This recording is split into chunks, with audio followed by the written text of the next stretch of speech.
नमस्कार, स्वागत है आप सभी का। आप देख रहे हैं केएस न्यूज इंडिया। आइए नजर डालते हैं आज की खबरों पर। बीना बाईपास पर एक मजनू की जूतों से पिटाई का वीडियो सोशल मीडिया पर हुआ वायरल। बुधवार को भी जनपद में मिले 103 नए कोरोना संक्रमित। कुल संक्रमितों का आंकड़ा पहुंचा 1156 पर। बुधवार को मुजफ्फरनगर के औषधि विभाग ने छापेमारी करते हुए अवैध रूप से संचालित ऑक्सीजन सिलेंडर फैक्ट्री को किया सील। मंगलवार की देर शाम मुजफ्फरनगर के नई मंडी क्षेत्र में स्थित गांव पचेंडा में गांव के दबंगों ने लड़की छेड़ने से मना करने पर महिला के साथ की जमकर मारपीट। बुधवार को मुजफ्फरनगर में अखिल भारत हिंदू महासभा के राष्ट्रीय अध्यक्ष द्वारा किया गया प्रेस वार्ता का आयोजन। बुधवार को जिलाधिकारी कार्यालय पहुंची मुजफ्फरनगर के गांव भेड़ी निवासी एक महिला ने प्रशासन से लगाई अपने मृत पति का शव सऊदी अरब के रियाद से भारत मंगवाने की गुहार।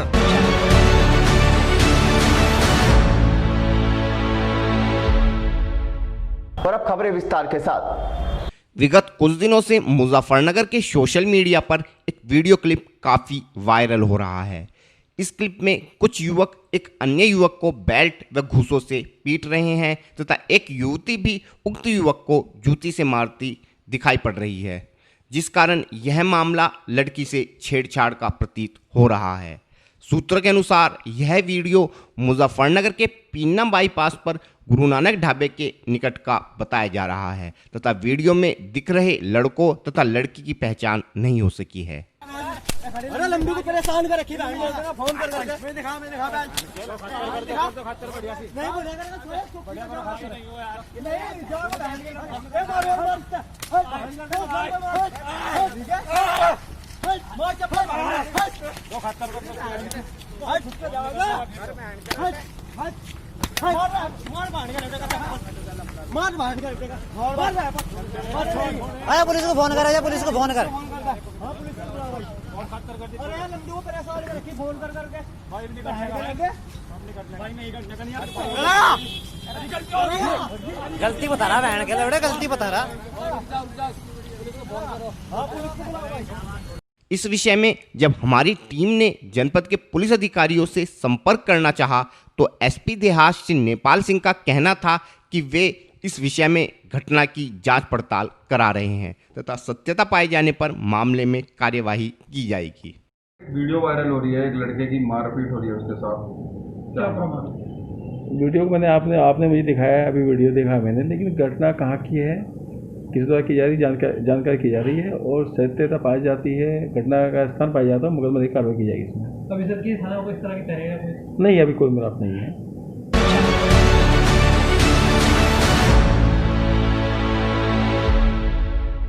बुधवार को भी मुजफ्फरनगर में कोरोना का कोहराम अन्य दिनों की भांति ही जारी रहा।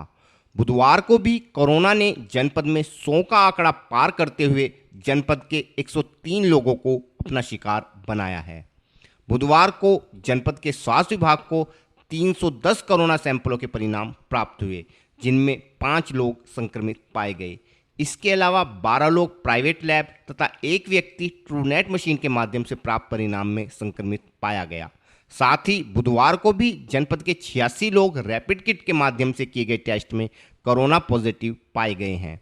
इन 103 लोगों में एक प्रकाश चौक, एक सिविल लाइन, एक सुभाष नगर, एक घटायन, एक पटेल नगर, 2 देवीपुरम सरवट, एक रामपुरी, 5 इंदिरा कॉलोनी, 2 लक्ष्मण विहार, एक आनंदपुरी, एक मुजफ्फरनगर शहर, एक सर्राफा बाजार, एक काशीराम कॉलोनी, एक आदर्श कॉलोनी, 4 शिवपुरी, एक HDFC बैंक, 3 ब्रह्मपुरी, एक आनंद विहार, एक भोपा रोड, एक जानसठ रोड, एक जाट कॉलोनी, 3 केशवपुरी, 2 योगेंद्रपुरी, एक सुरेंद्र नगर, 5 गांधीनगर, 3 बिलासपुर, एक कमलपुर, एक नसीरपुर, एक महावीर रेजिडेंसी, 3 मेगाखेड़ी, एक मोरना, एक भोपा, एक तनेड़ा, एक मंडी भोपा, एक जानसठ, 2 दीपचंद मंडी, एक दयालपुरम, 2 गीतापुरी, 3 शिवपुरी खतौली, एक PNB बगरा, एक तितावी शुगर मिल, एक रुकनपुर खांजापुर, एक भूतवारा बुढ़ाना, एक रोहाना, एक सोहजनी तगान, एक ईदगाह,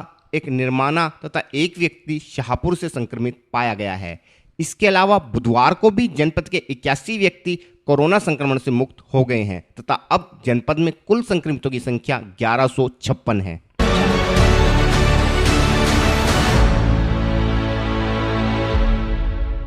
बुधवार की शाम मुजफ्फरनगर के औषधि विभाग ने छापेमारी करते हुए मेरठ रोड पर स्थित औद्योगिक क्षेत्र में बिना लाइसेंस के चलाई जा रही एक ऑक्सीजन सिलेंडर फैक्ट्री का भंडाफोड़ किया है। इस फैक्ट्री के माध्यम से मुजफ्फरनगर व शामली के अलावा आसपास के जनपदों में भी ऑक्सीजन सिलेंडर की सप्लाई की जाती थी। हमारे चैनल को मिली जानकारी के अनुसार मंगलवार को प्रदेश के मुख्यमंत्री द्वारा प्रदेश में कोरोना संक्रमण की स्थिति को लेकर एक समीक्षा बैठक का आयोजन किया गया था। बैठक के दौरान कोरोना काल में ऑक्सीजन सप्लाई के विषय में भी चर्चा हुई थी, जिस कारण मुख्यमंत्री द्वारा प्रदेश के सभी कोविड अस्पतालों में खरीदे जाने वाले ऑक्सीजन सिलेंडर के दामों के विषय में जानकारी मांगी गई थी। जनपद के औषधि विभाग ने भी बेगराजपुर मेडिकल कॉलेज द्वारा खरीदे गए ऑक्सीजन सिलेंडरों के बिलों की एक रिपोर्ट बनाकर शासन को भेजी थी, जिसमें ऑक्सीजन सिलेंडर मुजफ्फरनगर की बाबा ट्रेडिंग कंपनी से 350 रुपये प्रति सिलेंडर की दर से खरीदना दर्शाया गया था। जिसके बाद शासन ने इस मामले पर संज्ञान लेते हुए बाबा ट्रेडिंग कंपनी के विरुद्ध ओवर रेटिंग के कारण कार्यवाही के निर्देश जिले के औषधि विभाग को दिए थे, क्योंकि शासन द्वारा ऑक्सीजन सिलेंडर का रेट 170 रुपये निर्धारित है। शासन के आदेश के बाद जब जनपद के औषधि विभाग ने मौके पर जाकर उक्त कंपनी के कागजात चेक किए तो पता चला कि इस कंपनी के पास ऑक्सीजन मैन्युफैक्चरिंग का लाइसेंस ही नहीं है तथा कंपनी के पास केवल ट्रेडिंग का लाइसेंस है, जिस कारण ड्रग इंस्पेक्टर श्री लवकुश प्रसाद द्वारा कंपनी के सभी कागजातों को कब्जे में लेते हुए कंपनी को सील करने की कार्यवाही शुरू की गई। इस विषय में और अधिक जानकारी देते हुए औषधि निरीक्षक श्री लवकुश प्रसाद ने बताया। मैं औषध निरीक्षक मुजफ्फरनगर लवकुश प्रसाद। कल माननीय मुख्यमंत्री साहब ने मीटिंग ली थी। ऑक्सीजन गैस की रेट काफ़ी ज़रूरत है कोविड के चलते, जिसकी वजह से रेट मांगे गए थे कि मेडिकल कॉलेजों में किस रेट में परचेज किया जाता है। हमने भी बेगराज मेडिकल कॉलेज से परचेज बिल के थ्रू जो है रिपोर्ट लखनऊ को भेजी थी, जिसमें बाबा गैसेस के रेट काफ़ी मानक से ज़्यादा रेट चार्ज कर रखा था। तो ड्रग कंट्रोलर साहब का फ़ोन आया कि आप जो है जा कर के बाबा मेडिकल गैसेस पे कार्रवाई करिए। ये मुख्यमंत्री साहब के आदेश हैं, फटाफट जाइए और वहाँ कार्रवाई करके बताइए। यहाँ आने पर पता चला ओवर रेटिंग नहीं, यहाँ तो लाइसेंस ही नहीं है मैन्युफैक्चरिंग का, और ये ट्रेडिंग का लाइसेंस लेकर के मैन्युफैक्चरिंग कर रहे हैं। इनके पास बिल नहीं है, वाउचर नहीं है, कुछ नहीं है। उसके बावजूद भी ये लोगों को धोखा दे रहे हैं। पर डे 2000 के आसपास सिलेंडर पर डे ये मैन्युफैक्चरिंग कर रहे हैं, फिलिंग कर रहे हैं। कितने दिनों से यहाँ पे काम चल रहा था? ये लगभग उनके बताने, जो ओनर हैं उनके बताने के हिसाब से ये 5-6 सालों से ये काम कर रहे हैं। किस तरह की कार्रवाई होगी? कार्रवाई सीजर की कार्रवाई होगी। ये सारी फैक्ट्री सील होगी, FIR भी होगा। हाँ। कितना सामान सर यहाँ पे अभी पकड़ा गया है? ये करोड़ों का होगा मेरे ख्याल से, कई करोड़ का होगा। सारा का सारा माल अगर देखा जाए तो कई करोड़ का होगा। एक्चुअल एजम्पशन तो नहीं किया जाता, लेकिन करोड़ों का माल तो है।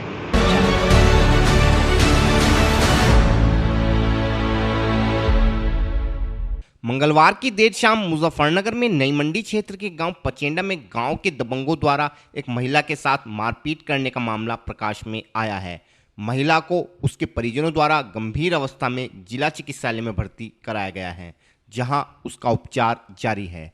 हमारे चैनल को मिली जानकारी के अनुसार नई मंडी क्षेत्र के गांव पचेंडा निवासी बोबिश की पुत्री को गांव के कुछ दबंग काफ़ी दिनों से परेशान कर रहे थे, लेकिन बोबिश व उसके परिजन दबंगों के डर से कुछ भी नहीं कह पाते थे, जिस कारण दबंगों के हौसले बढ़ते गए तथा मंगलवार को इन्हीं दबंगों ने बोबिश की पुत्री के साथ फिर से छेड़छाड़ की घटना को अंजाम दिया, जिसके बाद बोबिश ने इन लोगों को भला बुरा कहा, जिस कारण गांव के दबंगों ने मिलकर बोबिश व उसके परिजनों की जबरदस्त तरीके से धुनाई कर दी तथा पुलिस को इस विषय में जानकारी देने पर जान से मारने की धमकी भी बोबिश को दी। दबंगों के डर से बोबिश व उसके परिजन किसी तरह अपनी जान बचाकर जिला अस्पताल पहुंचे तथा घायल बोबिश को अस्पताल में भर्ती कराया। इस विषय में और अधिक जानकारी देते हुए पीड़ित बोबिश ने बताया। बोबी क्या हुआ? मेरे साथ भाई हमारे साथ तो बहुत बुरा हुआ। मैं बहुत खेती मुझे इन्होंने। किन लोगों ने मारपीट किया? जब तो नहीं कहाँ के रहने वाले? पचैंदा कला। फिर वहाँ से कैसे आया? भाई मैंने अपने पापा को फ़ोन करा था और अपने भाई को, वे टेम्पो लेकर गए थे। और जब मेरे घर हस्बैंड आएंगे उन्हें हम संदूक में करके लाया, इन्हें में मार देते हैं भाई। किस बात को लेकर मारपीट हुई? लड़की को छेड़छाड़ने के चक्कर में हुई। छेड़ा तो ये बहुत दिनों से, पर हम डर की वजह से बोले नहीं थे कुछ। अब गलती हो गई, मार तो जो हम बोल पड़े। हम इसका विरोध कर रहे तो आपने पुलिस तहरीर दी? भाई तो पुलिस को कह रहे थे उनको, पुलिस भी मारी और बहन जो पुलिस भी मारी, थाना भी मारा। कितने लोग थे जिन्होंने मारपीट किया? ऐसे होंगे 20 मोहल्ले के भी कम से कम 8-9 से भी ऊपर होंगे। नौकरी में मेरे याद नहीं। थाने में तहरीर दी आपने? नहीं, धमकी दे दी, कह रहा था भून देंगे तुम, अगर क्या मार देंगे अगर तुमने क्या नाम जी वहाँ बताया। हमने डर की वजह से कुछ नहीं बताया। ये तो मेरे भाइयों ने हिम्मत सी करी, यहाँ ये रहेंगे, इन्होंने हिम्मत सी करी। जब आए तो आज भी आए हम डरते डरते।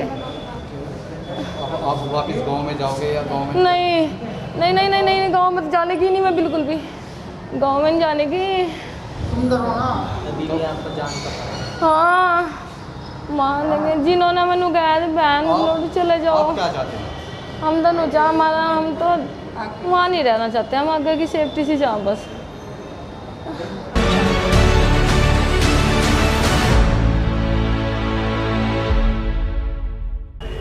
वक्त हो चला है केएस न्यूज इंडिया में एक छोटे से ब्रेक का।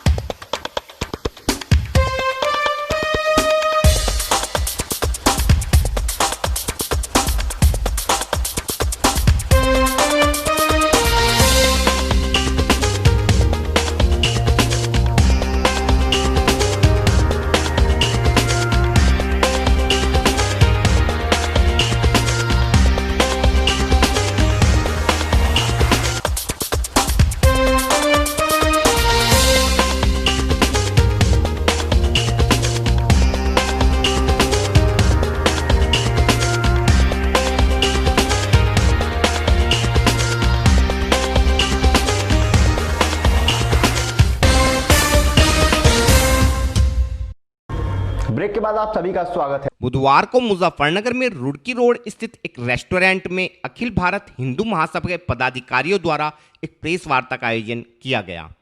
प्रेस वार्ता के दौरान संगठन के राष्ट्रीय अध्यक्ष श्री चंद्र प्रकाश कौशिक ने बताया कि पिछले लगभग 6 माह से कोरोना काल के चलते संगठन के पदाधिकारियों के साथ कोई चर्चा नहीं हो पा रही थी तथा संगठन कार्यकर्ता भी खाली बैठे बैठे जोशविहीन हो चुके थे। इसी कारण से कार्यकर्ताओं में पुनः नए जोश का संचार करने तथा संगठन की आगामी रणनीति को तय करने हेतु संगठन के पदाधिकारियों के साथ आज मुजफ्फरनगर में इस सम्मेलन का आयोजन किया गया है। साथ ही संगठन का लक्ष्य है कि मौजूदा संसद सत्र में ही सरकार को अपनी जनसंख्या नियंत्रण कानून की मांग से अवगत कराते हुए संसद के इसी सत्र में इस कानून को पास कराने का प्रयास किया जाए। विगत दिनों में शिवसेना व अखिल भारत हिंदू महासभा पदाधिकारियों के बीच चल रही खींचातान के विषय में श्री कौशिक का कहना था कि इन सब छोटी छोटी बातों से उन पर कोई फर्क नहीं पड़ता तथा उनका संगठन हिंदू धर्म की रक्षा के लिए कार्य करता रहेगा। इस विषय में और अधिक जानकारी देते हुए श्री चंद्र प्रकाश कौशिक ने बताया। कोरोना महामारी के चलते जितने भी हमारे कार्यकर्ता थे इकट्ठे नहीं हो पा रहे थे, सम्मिलित नहीं हो पा रहे थे कार्यक्रम में और कोई मांग भी नहीं उठा पा रहे थे। अब अनलॉक 4 के बाद राज्य सरकार और केंद्र सरकार ने 100 लोगों तक की परमिशन दी है। तो आज मैं मुजफ्फरनगर आया हूँ। मैंने अपने अलग अलग ज़िलों के पदाधिकारियों को बुलाया है, उनके अंदर जोश भरने के लिए, उनके अंदर एक उमंग पैदा करने के लिए और कुछ नए नए मुद्दे, जैसे पार्लियामेंट का सेशन अभी स्टार्ट हुआ है तो पार्लियामेंट में भी प्रेशर बनाने के लिए कि कुछ मुद्दे हैं। जैसे अभी पार्लियामेंट में हमारा सिर्फ एक सिंगल मुद्दा है जनसंख्या नियंत्रण का। तो वो ज्ञापन हमने प्रधानमंत्री, राष्ट्रपति और प्रधानमंत्री को कल भिजवाया है। अब मैं चाहूँगा उत्तर प्रदेश में जितने भी हमारे ज़िले हैं सब डीएम के माध्यम से सब एक एक ज्ञापन दे के और केंद्र सरकार पर एक प्रभाव बनाए, एक दबाव बनाए कि इसी क्षेत्र के अंदर जनसंख्या नियंत्रण का मुद्दा लाए और वो पास करें। अभी जैसे महाराष्ट्र में कंगना रनौत का एक मामला चला, उसका घर तोड़ दिया गया था, उसमें क्या कहना? तो कंगना रनौत के समर्थन में हमने दिल्ली में भी धरना प्रदर्शन किया, ठीक है, और उसको देखते हुए अनेक जिलों में, अनेक प्रदेशों में हमारे हिंदू महासभा के कार्यकर्ताओं ने प्रदर्शन किया। और जैसा कि आप मैं जानता पूछना चाहते हो कि मुजफ्फरनगर में यहाँ के शिवसेना को थोड़ी सी कोई मिर्ची विर्ची लगी तो वो आए मैदान पे और वो कहने लगे कि केंद्र सरकार में जो केंद्र में बैठे हुए चंद्रप्रकाश कौशिक हैं वही फर्जी हैं।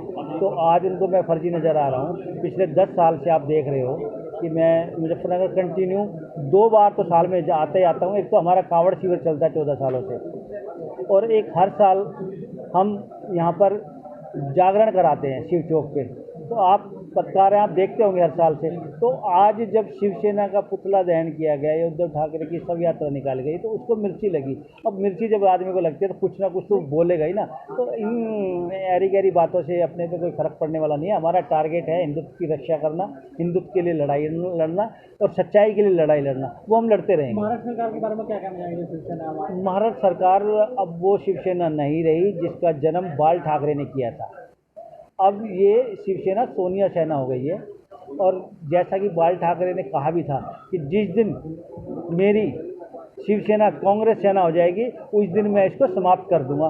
अगर वाकई में वो अपने पिताजी के पदचिन्हों पर चल रहे हैं उद्धव जी, तो आज अपने पिताश्री की बात मानते हुए उनको शिवसेना को भंग कर देना चाहिए, या फिर तत्काल से जो गठबंधन बना हुआ है जिसके कारण शिवसेना बदनाम हो रही है उस गठबंधन को तुरंत त्यागपत्र दे देना चाहिए। महाराष्ट्र के अंदर एक पूर्व सैनिक के साथ मारपीट का मामला है, उसी से तो हो रही है, उसी से तो हमारा मन व्यक्त है कि ये शिवसेना है जिसने हिंदुत्व के लिए जनता ने इसको चुन के भेजा था और आज उन्हीं हिंदुओं के ऊपर प्रहार। एक सैनिक की बात क्यों ले रहे हो? उससे पहले आप भूल गए कि साधुओं की हत्या हुई थी पालघर में। और अगर ऐसे ही वाकई में शिवसेना हिंदू धर्म के लिए लड़ाई लड़ रही है तो न पालघर वाला मसला सीबीआई को दिया, न कंगना वाला मसला सीबीआई को दिया, और मुझे पता है कि ये मुद्दा भी अभी सैनिक वाला है, इसको भी दबाने का प्रयास किया जा रहा है। अभी उत्तर प्रदेश में धार्मिक स्थलों के नाम बदले जा रहे हैं, इसमें क्या कहना है? सर नाम नहीं बदले जा रहे हैं। ये किसने कहा आपको नाम बदले जा रहे हैं? ताजमहल का नाम बदलने की बात चली है और जहाँ ये नाम बदलने की बात नहीं चली जा रही है, असलियत सामने लाने की बात कही जा रही है। और जो हमारे ऊपर अत्याचार हुए, ये जिस कारण से वो नाम बदले गए थे उनको पुनः स्थापित करने की मांग की जा रही है। बदलना मत कहो इसको आप कि नाम बदल रहे हैं हम लोग। आज मैं किसी डर से अपना नाम उमर रख लूँ और कल को मेरी सरकार आ जाए तो मैं तो ब्राह्मण ही बन जाऊंगा ना कि भाई मैं ब्राह्मण था। हो सकता है कोई डर हो, कारण हो, या अनेक तरह की आप पत्रकार लोग सब आपको जानकारी है कि कितने साल मुगलों ने राज किया और तलवार की नोक पर कितने। आज आप क्या मानते हो उत्तर प्रदेश में मुसलमान है? मैं तो नहीं मानता। ये सारे के सारे कन्वर्टेड हैं। किसी भी मुसलमान से जाके पूछो तुम्हारा गोत्र क्या, सबके गोत्र मिलेंगे। ये बदले हुए चीज़ थी। अब समय आ गया, मैं तो सबसे आह्वान करता हूँ, मीडियम के माध्यम से आह्वान करता हूँ, भैया समय बदल गया, वो जो भी कारण रहा होगा वो समय चला गया है। अब समय आया है कि आप अपने घर में पुनः घर वापसी करें। हिंदू महासभा स्वागत करेगी सबका। जो मुस्लिम भी हिंदू बनने के लिए आएंगे, बिल्कुल स्वागत करते हैं हम उनका। हम चाहते हैं, आह्वान कर रहे हैं, आपके माध्यम से आह्वान कर रहे हैं कि भैया जो हमारे बाप दादा परदादा से कोई भी भूल हुई होगी या कोई कारणवश रहा होगा, मैं उस कारण में नहीं जाना चाह रहा, लेकिन अब समय आ गया है कि आप अपना इतिहास उठा के देखो। आपके दादा या परदादा सारे के सारे हिंदू थे, तो आप भी आइए, आपका स्वागत है। अभी जैसे चीन और भारत के युद्ध होने की आशंका है, उसमें जनता के लिए क्या कहना चाहेंगे?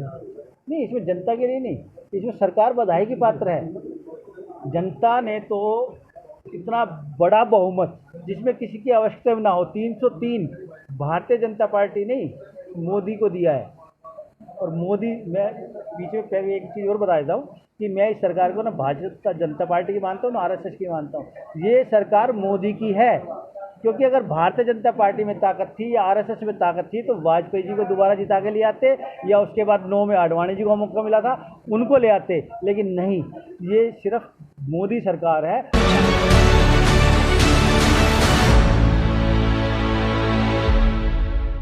बुधवार को मुजफ्फरनगर के गांव बेहड़ी निवासी एक महिला कचहरी स्थित जिलाधिकारी कार्यालय पर पहुंची तथा लगभग 3 माह पूर्व सऊदी अरब के रियाद में मृत अपने पति का अंतिम संस्कार हिंदू रीति रिवाज के तहत करवाने अथवा अपने मृत पति का शव भारत मंगवाने की गुहार जिला प्रशासन से लगाई। बेहड़ी निवासी महिला आरती का कहना था कि उसका पति धर्मेंद्र पिछले 3 वर्षों से सऊदी अरब के रियाद में स्थित एक कंपनी में इलेक्ट्रीशियन के पद पर कार्यरत था। विगत 26 जून को धर्मेंद्र की शुगर बढ़ने के कारण रियाद में मृत्यु हो गई, जिसकी सूचना उसके साथ रहने वाले लोगों द्वारा फोन के माध्यम से आरती व उसके परिजनों को दी गई। आरती का कहना है कि उसी दिन से वह धर्मेंद्र का अंतिम संस्कार रियाद में ही हिंदू रीति रिवाज के अनुसार करवाने अथवा धर्मेंद्र का शव भारत मंगवाने के लिए प्रयासरत है, लेकिन न तो अभी तक धर्मेंद्र का अंतिम संस्कार ही हो पाया है और न ही उसके शव को भारत वापस लाने हेतु कोई कार्यवाही विदेश मंत्रालय द्वारा की गई है तथा धर्मेंद्र का शव आज तक भी रियाद के एक अस्पताल की मोर्चरी में पड़ा है। इस विषय में और अधिक जानकारी देते हुए पीड़ित आरती ने बताया। जी, मैं बजेड़ी गांव में रहती हूँ। मेरे हस्बैंड सऊदी अरब गए हुए थे, ठीक है। वो वहीं पे शुगर की प्रॉब्लम से एक्सपायर हो गए हैं। कब? 23 जून को। अब करते थे वो? जी, वो बिजली फिटिंग का काम करते थे वहीं पे, तो 2.5 साल से वो आए नहीं। तो उनका जो रूम वाले बंदे हैं उन्होंने बताया कि भाई धर्मेंद्र जी एक्सपायर हो गए हैं। तो हमने पूछा भी उनसे कि भाई हमें फ़ोटो भेज दिए या कुछ करिए, हमें पता लगना चाहिए कि हमारा बंदा है या नहीं है। तो कुछ नहीं बताते हैं वो लोग, सऊदी अरब से कुछ नहीं आई, कोई सूचना नहीं आई। कंपनी के लोग भी हमसे बात नहीं करते हैं, कोई और भी हमसे कोई बात नहीं करता है। मैं 3 महीने हो गई परेशान हो रही हूँ। छोटे छोटे 4 बच्चे हैं मेरे। मैं चाहती हूँ हमें पता लगना चाहिए कि मेरे हस्बैंड वहाँ हैं, उनकी बॉडी है या नहीं है। या तो उन्हें पहुँचवाया जाए यहाँ पे, नहीं तो उनका दाह संस्कार अगर नहीं आ सकते तो वही किया जाए और मेरे बच्चों के लिए कुछ किया जाए। जिस कंपनी को उन्होंने 2.5 साल दिए हैं उनके लिए तो कुछ करना चाहिए ना। मैं कहाँ से करूँगी, हमारे पास तो कुछ नहीं। जी, मैं BA हूँ वैसे तो। अच्छा, आप यहाँ पहले भी आए हैं? नहीं, मैं पहले नहीं आई कभी।